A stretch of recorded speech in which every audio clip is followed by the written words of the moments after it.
particularmente interessa-nos o estudo das relações entre o exercício, a atividade física e as doenças cardiovasculares, em primeiro lugar porque elas são a principal causa de morte em todo o mundo, também em Portugal, representando cerca de 36% de todas as causas de morte.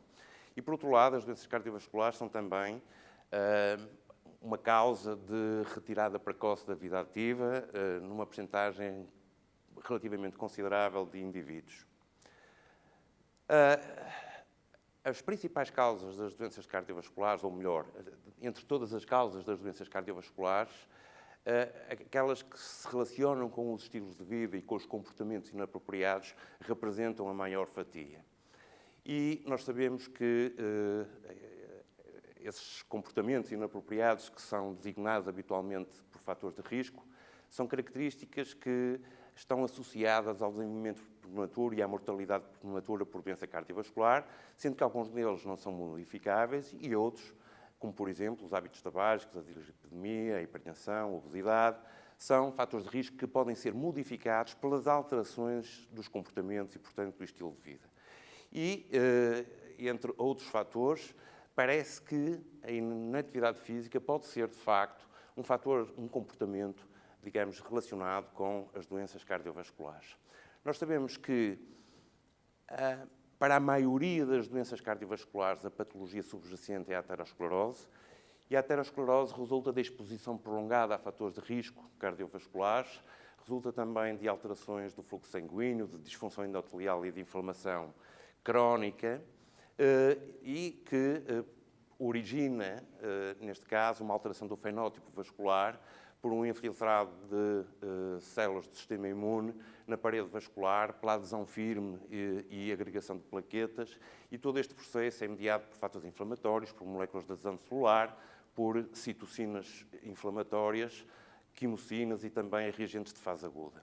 E, em consequência, ou concomitantemente com o desenvolvimento e a progressão da aterosclerose, ocorrem também a ativação do sistema simpático ou também do eixo renina-angiotensina-aldosterona, da qual resulta vasoconstrição, um aumento da retenção de sódio e de fluidos, o aumento da rigidez da parede arterial e também uma diminuição da função ventricular, podendo disto tudo resultar uma lesão do tecido cardíaco e, consequentemente, ocorrer uma situação de diminuição da função bomba do coração e, portanto, colocar o indivíduo em risco de morte ou de acidente cardiovascular. E nós hipotetizamos que estas alterações subjacentes ao processo aterosclerótico atravessam todas as idades e, eventualmente, podem estar, de facto,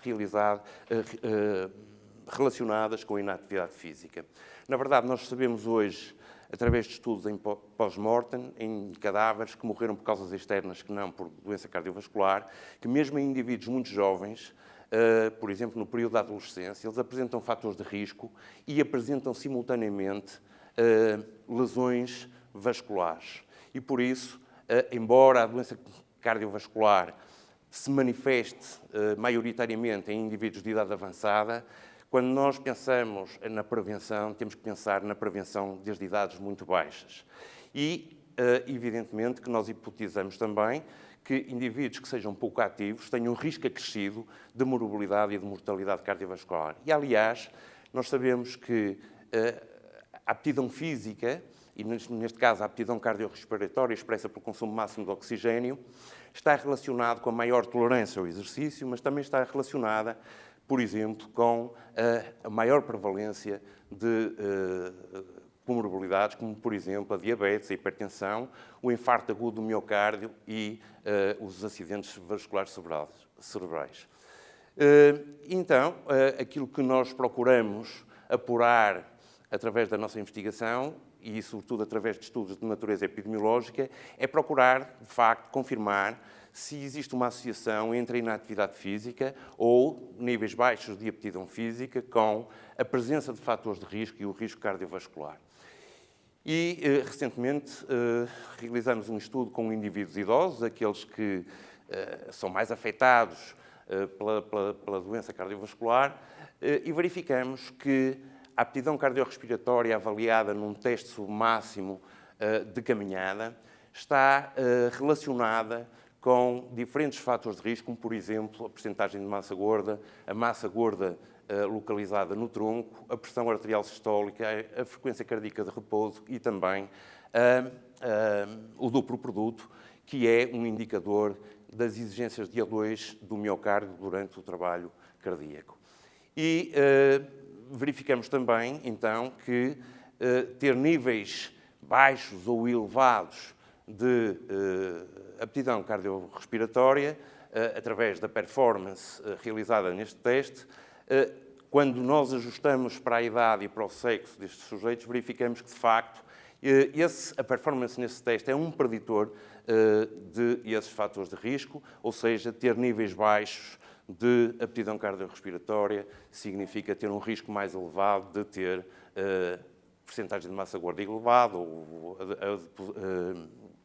obesidade central, pressão arterial elevada ou ter valores de duplo produto mais baixos. Mas não apenas nos idosos procuramos esta evidência, procuramos também em populações adultas, mas em adultos jovens ou de meia idade, e num estudo realizado na região autónoma dos Açores, verificamos que a prevalência de inatividade física é realmente muito elevada. Reparem que nas mulheres a prevalência de inatividade física ou de níveis baixos de atividade física é de 76,4%, e nos homens encontramos uma prevalência de 56,2%, e concomitantemente nesta amostra, quer em indivíduos de sexo masculino e indivíduos de sexo feminino, encontramos também níveis muito elevados de sobrepeso e obesidade, excedendo os 50% do total da amostra estudada. E então verificamos, neste caso, neste estudo, que níveis baixos de atividade física e tempos de inatividade, neste caso representados por um tempo na posição de sentado superior a 3 horas por dia, representavam um risco acrescido em 35% de ser obeso. E nas mulheres encontramos também o facto de aquelas que têm nível socioeconómico baixo ou que têm um consumo de álcool elevado, terem um risco também elevado de terem excesso de peso ou de serem obesas. Mas, como eu disse há bocado, as doenças cardiovasculares e a presença de cardiovascular está relacionada, de fatores de risco de doenças cardiovasculares está relacionada com a exposição ao tempo, ou seja, é maior com o avanço da idade. Nós já tínhamos indicações de estudos anteriores, nos tais estudos feitos em pós-mortem, que indivíduos jovens poderiam ter também a presença de fatores de risco. E nós realizamos um estudo longitudinal procurando verificar se havia associações entre as alterações na aptidão física, na atividade física e também na gordura corporal e também ainda no tempo passado de forma inativa, por exemplo, a jogar computadores ou a ver televisão. E aquilo que encontramos neste estudo foi o seguinte, é que as alterações em 3 anos na atividade física, ou nos índices de atividade física, estavam associadas, quer nos modelos de regressão ajustados e não ajustados, estavam associadas às alterações da aptidão e as alterações no índice de massa corporal, como indicador, digamos, do sobrepeso ou da obesidade, estavam associadas também negativamente com a aptidão física dos sujeitos. E, na verdade, como podem ver neste slide, quando nós separamos os indivíduos em grupos com aptidão elevada e baixo nível de aptidão em baseline, verificamos que ao longo dos 3 anos os indivíduos que tinham valores mais elevados de aptidão física eram também aqueles que tinham em todos os pontos no tempo níveis de atividade física mais elevados, que tinham também uma alteração no índice de massa corporal mais baixa e tinham valores de decréscimo do tempo de inatividade mais elevado. Para além disto, importa ainda dizer o seguinte, que geralmente quando alguém tem fator de risco para as doenças cardiovasculares, não tem um só. Isto foi já verificado em adultos, e nós verificamos exatamente o mesmo em crianças. Por exemplo, num estudo que realizamos há uns anos atrás, verificamos que indivíduos jovens, que têm entre os 8 e os 15 anos de idade, que têm níveis de pressão arterial elevada, têm um risco, pelo menos nas raparigas, 1,6 vezes superior de ter também colesterol elevado. E indivíduos que têm uma percentagem elevada de massa gorda têm também um risco 1,9 vezes e 2,6 vezes, respectivamente, para os rapazes e para as raparigas, de terem também pressão arterial elevada. E, finalmente, neste estudo podemos verificar o seguinte, que os indivíduos que tinham níveis de atividade física mais elevados, portanto, quando subdividimos a amostra por quartis, que aqueles que estavam no quarto quartil, ou seja, que têm níveis de atividade física mais elevados, comparativamente com o primeiro quartil, tinham uma percentagem de sujeitos sem fatores de risco cardiovasculares mais elevada do que aqueles que apresentavam fatores de risco cardiovasculares nesse quartil. E a mesma coisa encontramos para o primeiro quartil, isto é, os indivíduos situados no primeiro quartil, com níveis de atividade física baixa, havia uma percentagem de indivíduos com fatores de risco muito superior ou significativamente superior aos indivíduos que não tinham nenhum fator de risco. E isto verificou-se quer para indivíduos do sexo masculino, quer para jovens do sexo feminino. Um outro aspecto que nos tem preocupado, e porque é também um fator de prognóstico mau ou adverso, digamos, para a mortalidade e, sobretudo, para a mortalidade súbita por causa cardiovascular ou para a morbilidade cardiovascular, é o estudo da função autonómica. Nós sabemos que a variabilidade da frequência cardíaca em indivíduos, por exemplo, muito treinados, é muito elevada. E isso parece estar relacionado, portanto, ou seja, esses indivíduos apresentam um equilíbrio simpatovagal com predominância do sistema vagal. E isso é um fator prognóstico bastante bom, porque nós sabemos que o aumento da atividade simpática está relacionada, por exemplo, com a ocorrência de arritmias e a possibilidade de haver morte súbita.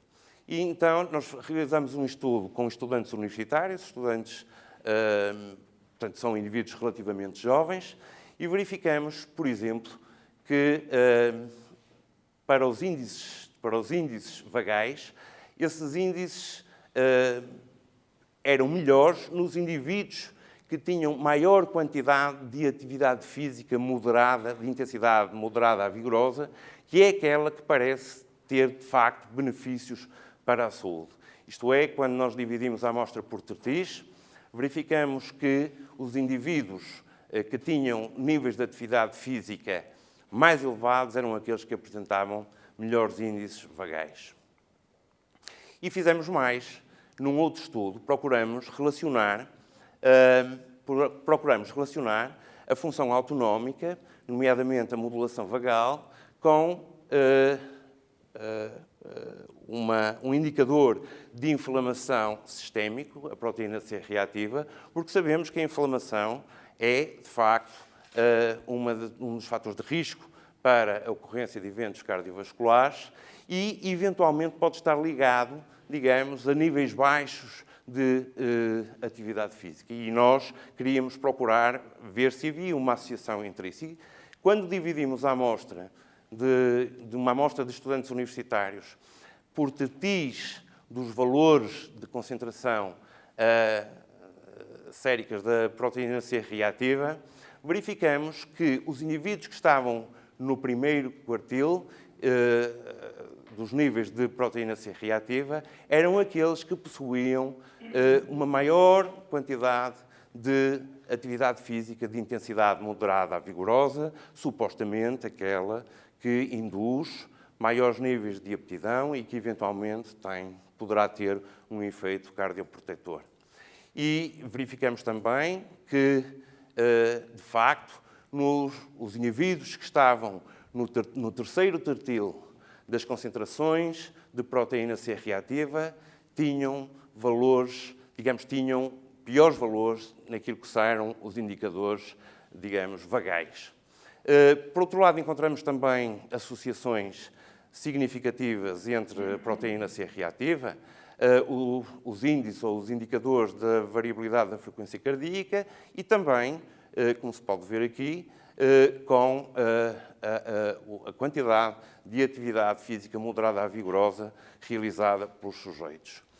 Por outro lado, os indicadores do sistema vagal estavam inversamente correlacionados com as concentrações de proteína C reativa e positivamente associados com as atividades físicas de intensidade moderada a vigorosa. Enfim, e em resumo, para terminar aquilo que é a evidência epidemiológica, nós podíamos dizer como mensagem que a inatividade física e níveis baixos de aptidão cardiorrespiratória estão associados e predizem a presença de fatores de risco cardiovasculares em todas as idades. Que a inatividade física, como o risco cardiovascular, normalmente está associado a outros fatores de risco, portanto, à agregação de fatores de risco, e a agregação de fatores de risco piora o prognóstico. E, por outro lado, também vimos que níveis baixos de atividade física ou de aptidão cardiorrespiratória influenciam negativamente a função cardiovascular e, por isso, a promoção de estilos de vida ativo e de realização regular de exercício físico moderadamente intenso ou intenso deve ser implementada e deve ser usada como estratégia para a prevenção da doença cardiovascular ou dos fatores de risco cardiovasculares em todas as idades, começando desde a infância até à velhice. E agora, o outro problema que nos preocupava é saber se, havendo evidência de que a inatividade física ou níveis baixos de aptidão são um fator de risco e que se relacionam com o risco cardiovascular, a única coisa que nós procuramos também saber é se intervenções pelo exercício, se a promoção do exercício de forma regular tem, de facto, um efeito nos fatores de risco cardiovasculares e, portanto, na melhoria do prognóstico dos sujeitos. E um dos estudos que efetuamos com indivíduos idosos procurou averiguar se o treino regular influenciava positivamente, por exemplo, a gordura corporal, fatores de inflamação, ou biomarcadores de inflamação, e melhorava também a função autonómica, digamos, melhorando o equilíbrio simpato-vagal. Este estudo foi um estudo em que se utilizaram 2 modos de exercício, foi um estudo randomizado, controlado, em que os indivíduos idosos que se voluntariaram para realizar o estudo foram divididos em 3 grupos. Um grupo que realizou exercício de natureza aeróbia, portanto, mobilizando grandes grupos musculares, basicamente através de atividades como a marcha. Um outro grupo fez exercício resistido, portanto, vencendo resistências externas.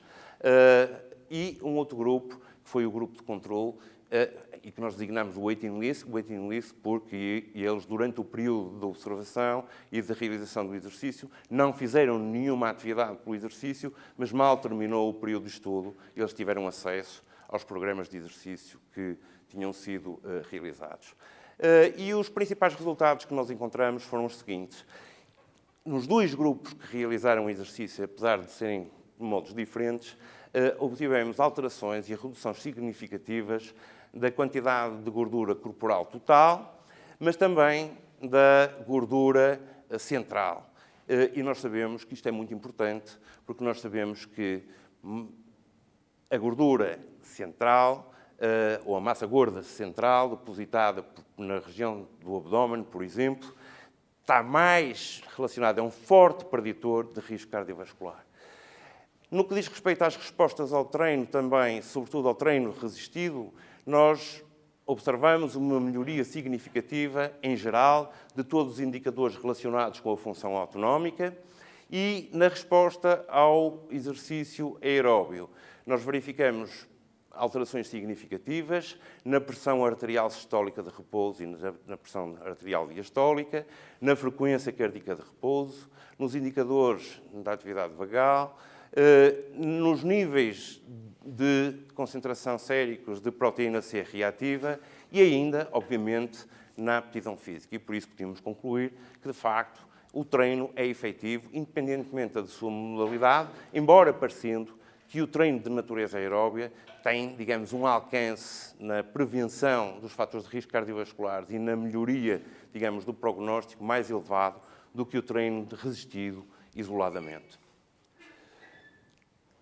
Num outro estudo, submetemos indivíduos idosos do sexo feminino também a um programa multicomponente. Agora, estes indivíduos foram submetidos a um programa de treino que, para além do exercício aeróbio, continha também exercício resistido, exercícios de equilíbrio e sob formas de organização e de manifestação diferente, incluindo, por exemplo, a dança. Participaram neste estudo 43 indivíduos idosos com idades compreendidas entre os 60 e 80 anos. O programa de treino consistiu na realização de exercício durante 3 dias por semana, cada uma das sessões compreendendo 1 hora de duração, e este período de treino prolongou-se durante 8 meses. E o que nós verificamos do início para o período final do treino foi que estas idosas alteraram significativamente portanto, por redução, o índice de massa corporal, portanto, habitualmente um indicador também de sobrepeso, de excesso de peso ou de obesidade, mas curiosamente, quando avaliamos os sujeitos com medidas, com métodos critérios mais melhores para a avaliação da composição corporal, não verificamos nenhuma redução significativa nem da massa gorda, nem da massa magra. O índice de atividade física diária, portanto, a atividade física realizada fora dos períodos do programa, não melhorou, e isso muitas vezes acontece, isto é, as pessoas que estão submetidas a programas de exercício, fora dos programas de exercício, abstêm-se de realizar grande atividade, e nos idosos isso parece ser mais frequente, mas eles melhoraram significativamente a sua aptidão física avaliada pelo teste do teste de caminhada em 6 minutos. Verificamos também uma melhoria do perfil lipídico e do perfil lipoproteico, com alterações significativas em vários indicadores. De facto, não houve alterações no LDL, nem no colesterol total, mas estes factos parecem que também ocorrem noutros estudos, isto é, normalmente o exercício melhora fundamentalmente alguns dos parâmetros do perfil lipídico, nomeadamente os triglicerídeos e o HDL, melhorando dessa forma também a razão do colesterol total HDL. Por outro lado, verificamos também, e peço desculpa que há aqui um erro no slide. Por outro lado, nós verificamos também, ou procuramos também, estudar... Desculpem, eu não me enganei nada, está certo. Estudamos também nestas idosas as repercussões do treino no sistema de defesas antioxidantes, visto que, com o envelhecimento, digamos, as espécies reativas do oxigênio são deletérias para os diferentes tecidos e são um fator de risco cardiovascular acrescido, são também indutoras de inflamação crónica, e nós verificamos nestas idosas que o estatuto antioxidante total melhorou com o treino e a atividade das enzimas, como a glutationa redutase e a glutationa peroxidase, também melhoraram significativamente e, portanto, pressupomos que, digamos, elas estão mais defendidas contra o efeito deletério da produção de espécies reativas de oxigênio, seja pelo efeito da idade, seja eventualmente por fatores de risco cardiovasculares. Num outro estudo, e agora numa outra situação, nós até aqui apresentei sobretudo estudos em indivíduos sem doença cardiovascular estabelecida. Mas nós procuramos também saber se em indivíduos com doença cardiovascular estabelecida, nomeadamente pacientes, por exemplo, que tiveram um infarto agudo do miocárdio, se o exercício teria um efeito protetor, nomeadamente pela redução ou eliminação de fatores de risco, ou, por exemplo, pela redução em biomarcadores de inflamação que estão relacionados com o processo aterosclerótico e com a alteração do fenótipo vascular. E num estudo que realizamos com doentes que integram o serviço de cardiologia do Hospital de Gaia, nós dividimos esses doentes em 2 grupos. Um grupo de controle, portanto, grupos de indivíduos com história de primeiro infarto agudo do miocárdio, e que 1 mês após a alta foram divididos num grupo de controle e num grupo de exercício, sendo que o grupo de controle teve, durante um período de 8 semanas, os cuidados médicos habituais, enquanto que o grupo de exercício realizou, de facto, um programa de treino que se realizou 3 vezes por semana, com uma duração em cada sessão de cerca de 60 minutos e, basicamente, composto por exercício aeróbio realizado em ciclo ergómetro. Avaliamos diferentes parâmetros. Eu não tenho tempo de apresentar todos os parâmetros que nós avaliamos, mas vou dar apenas alguma indicação daquilo que foram os principais resultados deste estudo. De facto, os indivíduos melhoraram, os indivíduos do grupo de exercício melhoraram substancialmente e significativamente em relação ao baseline os valores da sua frequência cardíaca de repouso.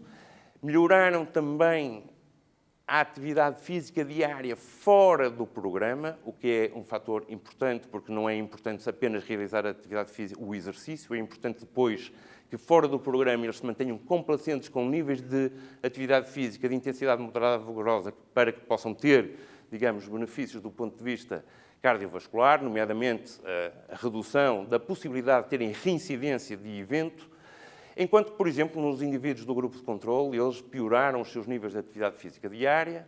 Os indivíduos do grupo de exercício melhoraram significativamente, tal como os do controle, os valores da sua aptidão cardiorrespiratória, expressa pelo VO2 máximo, portanto, eles passaram a ser mais tolerantes ao exercício, mas é de notar que a modificação no grupo de exercício foi superior à dos indivíduos do grupo de controle, e é suposto que o efeito da medicação também ajude na melhoria da aptidão cardiorrespiratória.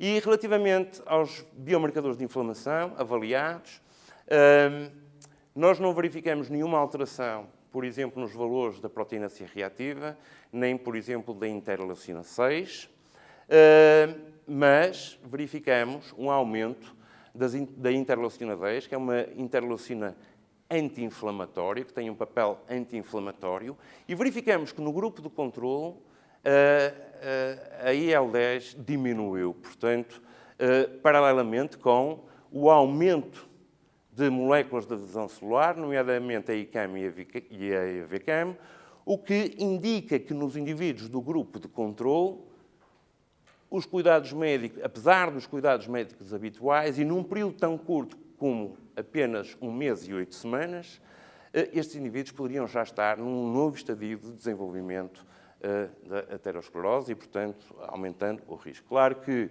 este estudo tem uma limitação, foi feito com amostras relativamente pequenas e nós estamos, neste momento, a tentar desenvolver estudos com uma amostra muitíssimo maior para aumentar, de facto, o poder estatístico e analisando outros indicadores para além daqueles que estão aqui citados.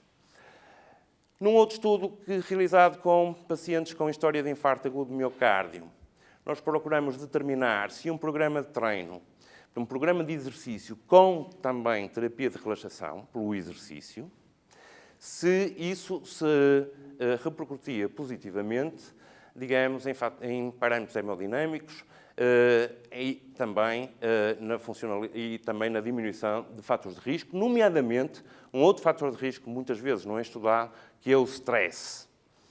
E aquilo que nós verificamos foi o seguinte, é que do início para o fim do programa, e o programa tinha 12 semanas de duração, os indivíduos melhoraram consideravelmente e significativamente os valores da sua frequência cardíaca em repouso, os valores da pressão arterial, sistólica e diastólica diminuíram também significativamente, O duplo produto, como indicador da exigência de O2 do miocárdio, também melhorou significativamente e o stress percebido também melhorou significativamente.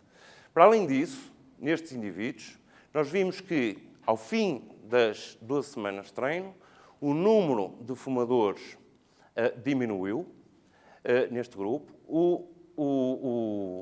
os índices de atividade física, os índices de atividade física dos sujeitos melhoraram porque uma maior quantidade de sujeitos passou a cumprir, digamos, com os guidelines, isto é, realizar atividade física de intensidade moderada ou vigorosa pelo menos mais do que 30 minutos por dia, e os indivíduos, o número de indivíduos com valor de colesterol total abaixo dos 200 mg por decilitro, que é o valor de corte considerado, digamos, clinicamente normal, neste parâmetro, também a percentagem de indivíduos, o número e a percentagem de indivíduos aumentou significativamente. Estes sujeitos foram seguidos após o programa durante 2 anos e durante o período de follow-up, nesses 2 anos subsequentes à intervenção, não houve nenhum caso de morte, nem nenhum caso de complicação cardiovascular, portanto, de reincidência de complicação cardiovascular. Portanto, em termos de mensagem, aquilo que nós podíamos dizer era o seguinte: o exercício é bom para o sistema cardiovascular, o exercício e a atividade física são estratégias simples, mas eficazes no aumento da tolerância ao exercício e no aumento, digamos, ou na diminuição do risco cardiovascular e, portanto, o exercício tem um efeito cardioprotetor. Claro que a questão que se põe agora é o seguinte: quando estivemos a falar de exercício, mas será que nós podemos incrementar os níveis de atividade física para além daquilo que são os programas estruturados de exercício? E sobre isto tenho pouca coisa para mostrar, mas uma pequena experiência que fizemos há uns tempos atrás, sobretudo com indivíduos em pacientes com história de infarto agudo do miocárdio, mostrou-nos o seguinte, que um programa de educação e um programa de aconselhamento para o exercício, portanto, um programa de educação estruturado através de, numa primeira fase, ainda na fase de ambulatório, através de sessões de grupo, com informação sobre as causas da doença, com informação sobre a forma como os indivíduos se deviam comportar relativamente à atividade física, quando a deviam fazer, quanto deviam fazer, quais os cuidados a ter durante a atividade física, etc. E depois, porque esses indivíduos e o hospital não tinha possibilidade de ter nenhum programa de exercício estruturado, estes indivíduos, este programa de educação e aconselhamento resultou depois num acompanhamento à distância, aquilo que habitualmente nós chamamos de programas de home-based. Isto é, para além das sessões de educação, a posteriori os indivíduos que receberam informação também escrita, foram também sendo contactados por via telefónica, recebiam flyers, SMS e, ocasionalmente, um enfermeiro visitava esses sujeitos no seu local de residência, procurando dar-lhe instruções, reforço da informação e, eventualmente, responder a questionamentos que os pacientes pudessem ter. Este estudo teve uma amostra de conveniência, mas em todos os casos tivemos indivíduos que não foram sujeitos a este programa de aconselhamento e de informação e, curiosamente, eles até, no início do estudo, tinham valores de atividade física de intensidade moderada que eram mais baixos e significativamente mais baixos do que o grupo de intervenção, o que é logo à partida um viés, mas o que é interessante aqui frisar é o seguinte, é que ao fim de 6 semanas do início do programa, os indivíduos do controle tinham diminuído a quantidade de tempo passado em atividades de intensidade moderada a vigorosa e os indivíduos que estiveram no programa de intervenção, portanto, na educação e no aconselhamento, tinham atingido 42,5 minutos de atividade física moderada a vigorosa, o que já planta as recomendações mínimas para se ter benefícios para a saúde cardiovascular. E ao fim das 12 semanas, e isto, claro, que resultou num aumento da atividade física moderada a vigorosa, mas como nós podemos ver, eles, os indivíduos do grupo de intervenção, até diminuíram a quantidade de atividade física de intensidade ligeira. Mas essa não é importante. Ao fim das 12 semanas, os indivíduos do grupo de intervenção aumentaram novamente e significativamente a sua atividade física de intensidade moderada, quer comparativamente às 6 semanas, quer comparativamente ao baseline. E atingiram o valor de 63,7 minutos de atividade física diária, o que é a recomendação hoje mais exigente para a atividade física de intensidade moderada, que tem benefícios na prevenção da recorrência ou, por exemplo, no tratamento da obesidade extrema. E não só eles melhoraram a sua atividade física de intensidade moderada a vigorosa, como alteraram o padrão da atividade física durante o dia. De facto, do período inicial para o final do estudo, a atividade física destes indivíduos tinha um caráter bifásico, isto é, eles tinham mais atividade durante a manhã, ao fim da manhã a atividade ia diminuindo e depois, à tarde, após o período do almoço, tinha tendência para declinar progressivamente sempre até ao final do dia. Mas ao longo do tempo, portanto, da primeira para a 6ª semana, este padrão foi-se alterando. E, na verdade, os indivíduos não só passaram a fazer mais atividade física de intensidade moderada a vigorosa, como, por exemplo, sobretudo no período da tarde até ao período da noite, digamos, houve uma espécie de platô, ou uma tendência para terem uma espécie de platô e, portanto, para se manterem mais ativos, de forma mais uniforme, ao longo de toda a tarde. E isto é, obviamente, também um desígnio importante quando se trata de programas de aconselhamento e de intervenção para a atividade física. E eu há bocado passei isto, mas nós temos um programa na faculdade de intervenção com crianças e adolescentes obesas, que é o programa Acorda. E fizemos um estudo com estas crianças, procurando ver se o programa se modificava, digamos, a quantidade de atividade física total destes indivíduos, e verificamos que sim, que de facto ela se alterou, mas o que é mais importante, e dos resultados desse estudo que nós fizemos, é verificar a grande diferença que existe entre a atividade física de intensidade moderada a vigorosa nos dias do programa de exercício relativamente aos outros dias. Isto é, de facto, o exercício, aqui, parece ser um elemento importante para puxar o dispêndio energético associado à atividade física e, dessa forma, contrariar, digamos, o sobrepeso e a obesidade.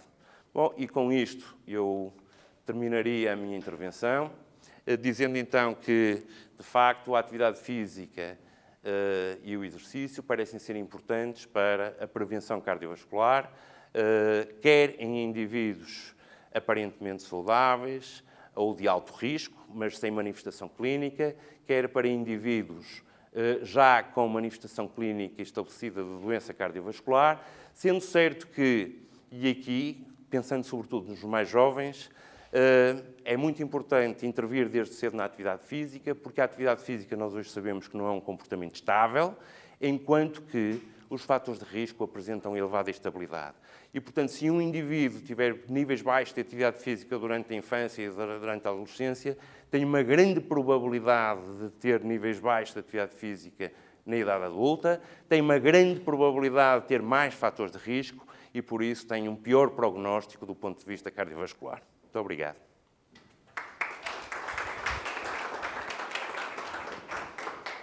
Queria agradecer a brilhante apresentação, de Oliveira, por 30 minutos, e abrir o debate. Não sei se alguém... Muito obrigado. O trabalho que desenvolvem. Para os leigos, talvez fosse bom saber o que é que quer dizer uma atividade física de intensidade moderada. Ok, claro.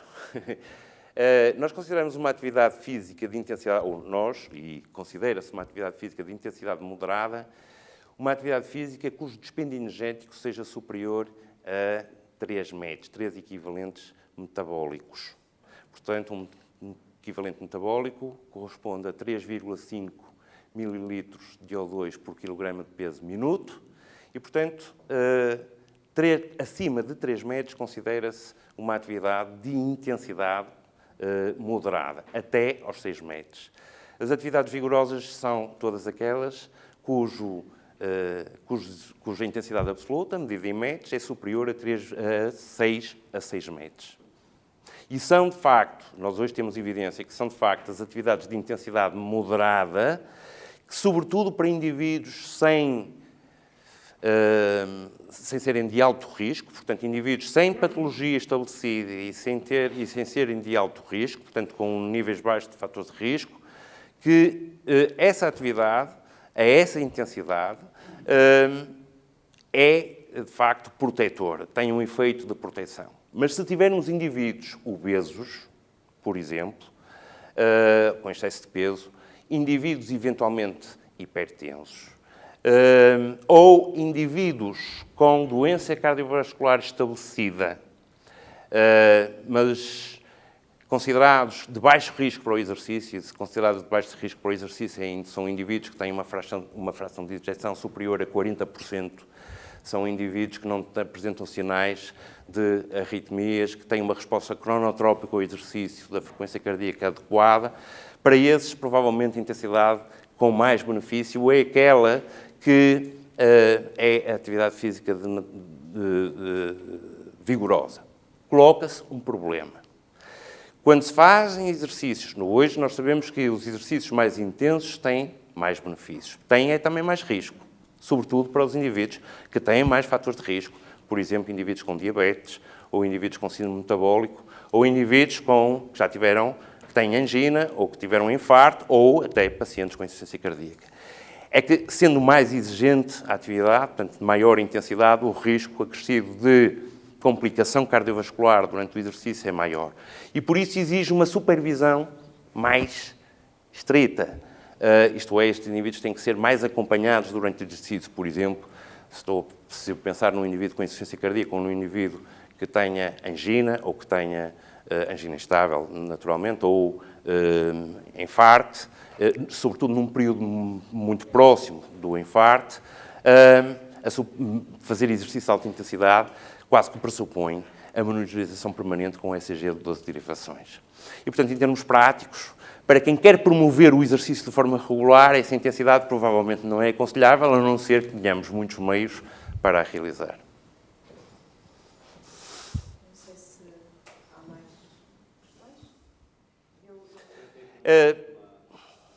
questões. Eu posso dar eu posso dar uma outra indicação de uma forma mais simples. Por exemplo, um exercício de intensidade moderada, se nós utilizarmos como indicador a percentagem da frequência cardíaca de reserva, é um exercício que é feito entre 40% a 60% da frequência cardíaca de reserva. E a reserva é a diferença entre a frequência cardíaca máxima e a frequência cardíaca de repouso. Um exercício de intensidade vigorosa é já um exercício acima dos 60% da frequência cardíaca de reserva. E a frequência cardíaca de reserva está relacionada com a mesma fração do consumo máximo de oxigênio. A questão que eu ia pôr era esta. Foi referido ao enfoque da prevenção das doenças cardiovasculares, relativamente aos sujeitos saudáveis. Vamos fazer menos uma espécie de quais as diferenças, nuances? Não há diferenças. Todos, primeira questão, se é saudável, se ele não for fisicamente ativo, se ele não fizer exercício, tem grande probabilidade de deixar de ser saudável. Claro que nós estamos a dizer que a atividade ou a inatividade física não é o único fator de risco, mas os fatores de risco tendem a agregar-se e, portanto, se o indivíduo for inativo, tiver maus hábitos alimentares, logo, à partida, isso já são duas complicações, não é? Porque se tiver um input energético elevado, por exemplo, e tiver um dispêndio energético baixo, isso pode traduzir-se, por exemplo, no aumento do peso corporal, no aumento da massa gorda, etc. Portanto, num indivíduo que não tem fator de risco, ele deve ser ativo na mesma para se manter, até porque, à medida que a idade vai passando, nós temos também tendência para ter uma diminuição da atividade física. É natural. O processo de envelhecimento leva a que haja uma redução dos níveis de atividade física. Mas se eles baixarem muito para um limiar, portanto, se atingirem um limiar muito baixo, então esse indivíduo passa a ser um indivíduo de alto risco. Portanto, temos que nos manter ativos, mesmo que não tenhamos fatores de risco e mesmo que não tenhamos doença cardiovascular estabelecida. Claro que, evidentemente, e portanto, para manter, digamos, o estado de saúde do sujeito. Claro que se um indivíduo tiver fatores de risco, não é? Ou tiver já doença cardiovascular estabelecida, esses, porque estão piores, beneficiam ainda mais do exercício. Se nós compararmos as modificações que são impostas pelo exercício, quer nos fatores de risco, quer, eventualmente, na funcionalidade cardiovascular, nós, em termos de modificação, encontramos provavelmente maior modificação naqueles que têm, à partida, doença estabelecida ou mais fatores de risco, portanto, um risco cardiovascular alto, do que indivíduos que têm um risco cardiovascular baixo. Para dar um exemplo, nós por exemplo, eu tenho neste momento um doutorando que está a fazer um estudo com pacientes com insuficiência cardíaca.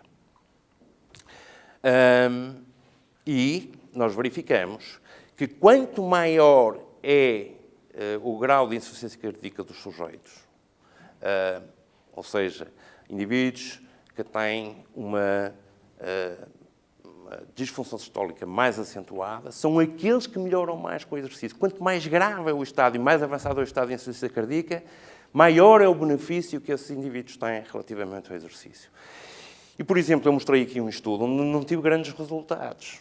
Aquele estudo com os indivíduos, com os pacientes coronários, que foram submetidos a treino durante 8 semanas.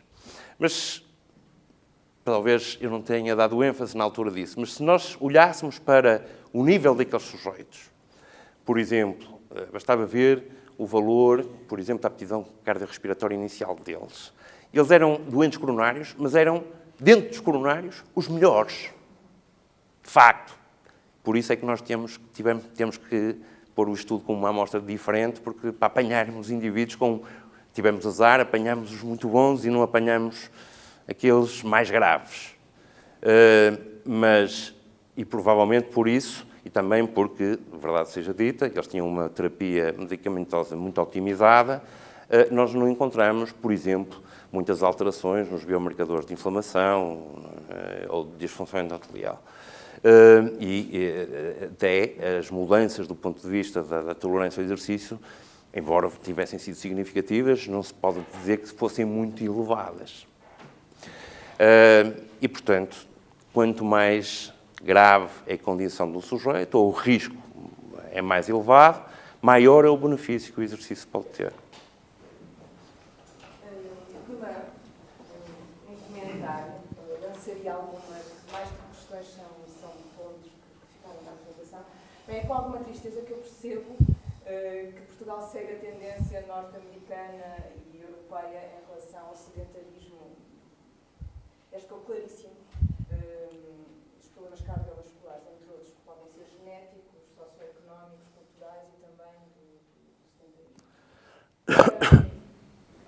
A minha questão vai em três pontos. Meramente uma curiosidade. Se, naquele estudo que apresentou dos Açores, se de facto é uma tendência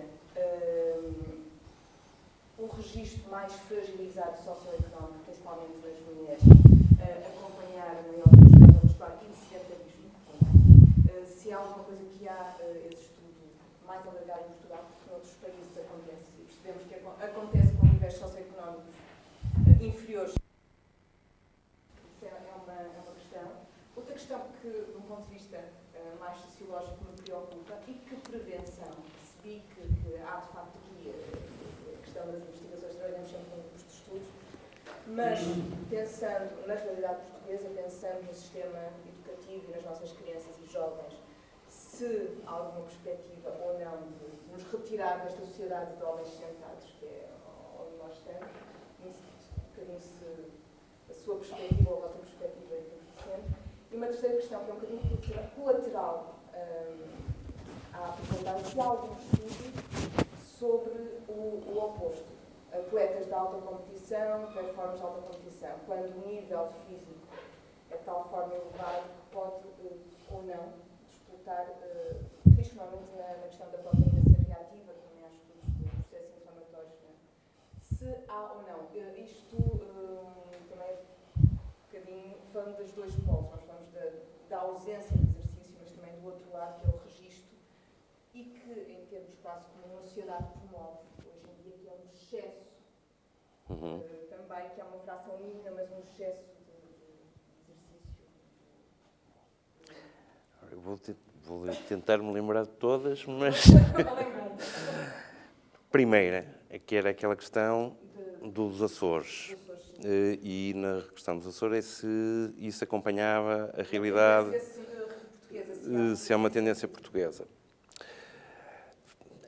De facto, apesar de os índices de atividade física e de prática de exercício em Portugal terem melhorado ligeiramente, nós, de facto, somos campeões da inatividade. E, sobretudo, nas populações mais idosas. Nós sabemos que nos indivíduos acima dos 60, 65 anos, quase, não são 100%, mas quase 100%, são inativos completamente. Relativamente às crianças, a inatividade física tem aumentado consideravelmente. As crianças e os adolescentes, os níveis de inatividade têm aumentado assustadoramente, como têm aumentado assustadoramente, quase acompanhando a prevalência de excesso de peso e de obesidade, a prevalência e a incidência de diabetes mellitus tipo 2, e, portanto, parece, digamos, que isto é uma tendência, digamos, tem havido uma tendência para isto priorar relativamente aos hábitos de atividade física, aos comportamentos relacionados com a atividade física e, concomitantemente, aos problemas ou aos outros fatores de risco que estão associados. Apesar de tudo, parece-me que, relativamente à população adulta, não é exatamente o panorama que há em Portugal continental, e a acreditar por resultados de um estudo multicentro que foi recentemente publicado, que na população adulta de jovem e de meia-idade, que os valores de inatividade física não são tão elevados quanto aqueles que nós registramos nos Açores. Os Açores são um contexto particular, provavelmente, e, portanto, se calhar requerem uma abordagem diferenciada. Quer dizer, a abordagem tem que ser a nível nacional, mas provavelmente eles têm ainda um problema mais grave do que aqui a nível nacional. A segunda questão, penso... A questão da prevenção, porque uma das questões que durante a sua apresentação me chamou a atenção, que é uma educação que vá para o lado do programa. É quando falou de grupo de estudos, principalmente nos idosos, e acredito que isso também é estranho. O problema da modificação dos hábitos é uma coisa complicada. É de facto uma coisa complicada. Tem muitas barreiras.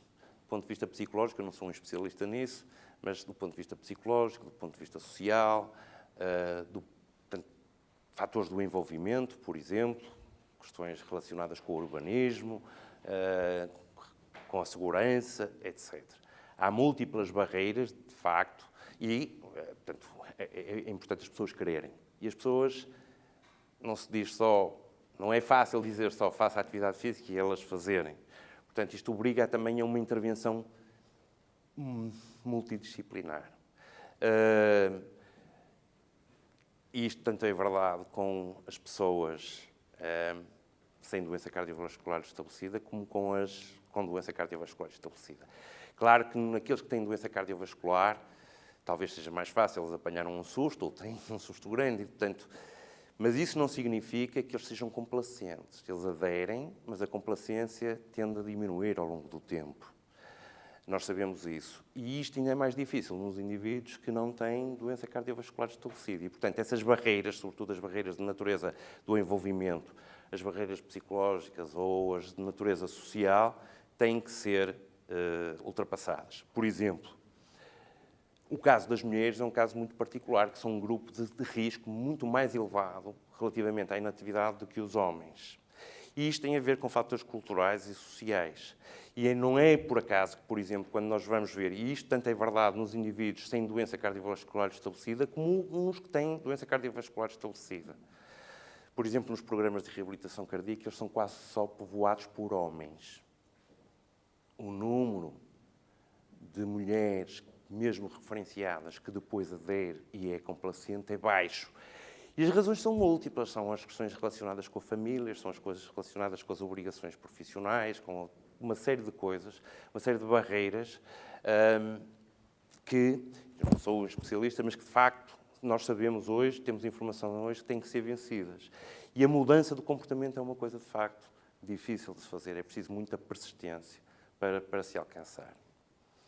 Ir mais fundo nesta questão, não sendo eu o verdadeiro especialista dessa área, é difícil. Mas as questões, por exemplo, ambientais também. O simples facto de uma pessoa viver num local onde há possibilidade de, com segurança, de o lugar ser um lugar agradável. Por exemplo, nós temos um estudo em que os principais determinantes para a prática da atividade física em crianças e adolescentes de alguns concelhos são o facto de, no local onde elas residem, ou nos locais próximos da escola ou do caminho da escola para casa, haver lojas, os locais serem agradáveis, terem jardins, etc, etc, etc. Portanto, há uma série de questões que requerem uma abordagem multidisciplinar.